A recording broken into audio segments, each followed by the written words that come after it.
how to free up Dropbox storage without deleting files. So the very first thing that we want to do is get to into our deleted files right here. So after doing that, here you will be able to see all of your recently deleted files, right? So in here you have to know, even though you have deleted your files, it will be for backup for up to 30 days. So I recommend you guys delete all of the files right here.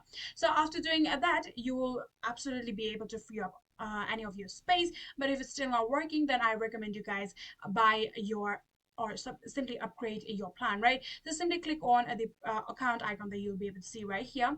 You'll be able to see the option of upgrade. Simply click on upgrade. Then from here, what are we going to do is simply select one of your plan. So we have simply the basic plan, which provide up to 2 GB. We also have like the enterprise plan.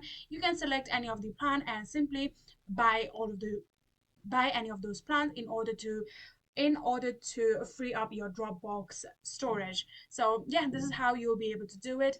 Hopefully this video was helpful for you guys.